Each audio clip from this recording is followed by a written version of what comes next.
So a niqab-wearing student in Kamloops, BC, takes this photograph for an art class. Take a look.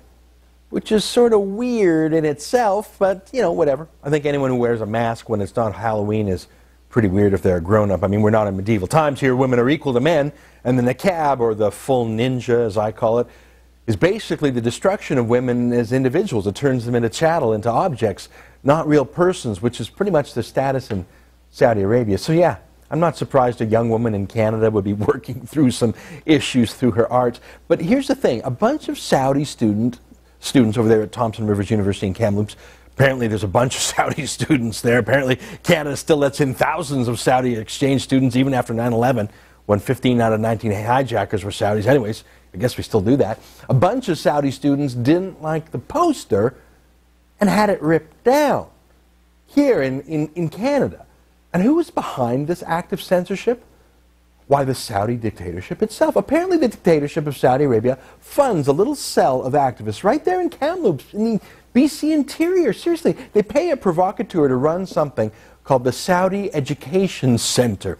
Except that the Saudi Education Center doesn't believe in academic freedom. They believe in Saudi-style censorship, in fatwas. So they went ahead and had someone rip down this weird niqab art. The Saudi puppet, this little thug named Trad Bahabri, said, quote, "The artist didn't approach the artwork, let's say, in a very professional way," unquote. Translation, I didn't like it, and I get paid by a dictatorship, so I'm going to act like a little dictator here in Kamloops, BC, try and stop me. Paid for by the Saudi government, of course. So you've got foreign regimes paying little fascists to be art censors here in Canada. Listen, I got a little bit of experience with this myself, you know. 6 years ago, I published the Danish cartoons of Mohammed in the Western Standard magazine, and a radical Muslim imam in Calgary named Syed Sohrawardy, who does the Saudi lecture circuit himself, took me before Alberta's Human Rights Commission for 900 days. That was my first taste of Saudi bullying, care of Alberta's PC government.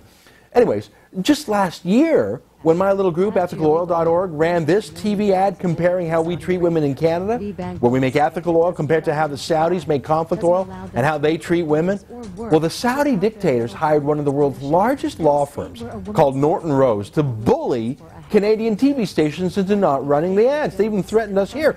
Mighty CTV caved into those Saudi threats, as you can see. Right now, we didn't. Yeah, I'm wondering how much Saudi bullying and Saudi censorship, paid for with conflict oil money directly from their dictatorship, are we going to allow to push us around here in Canada? The Saudis are paying lawyers to censor our TV stations. The Saudis are paying student enforcers to rip down posters they don't like. What else are the Saudis financing here? Are they financing any anti-oil sands NGOs? Do they give money to the Tides Foundation, which launders money and keeps it anonymous to cover donors' tracks? I don't know. Do they fund mosques that support polygamy? Probably. Do they fund that bookstore in Toronto that sells the wedding guide on how to beat your wife? What other meddling in our society does Saudi Arabia do? And how much more will we allow them to do before we call their thuggish regime in for a meeting with our foreign minister and tell them that if they don't keep their blood-stained hands off our Canadian affairs, we'll expel their diplomats and their politically meddlesome exchange students? Remember 9/11, my friends, Saudi Arabia's blood-stained gift to the world. Let's close this segment with a final look at those Danish cartoons, just to prove that we're still free men. Stick around, much more after the break on The Source.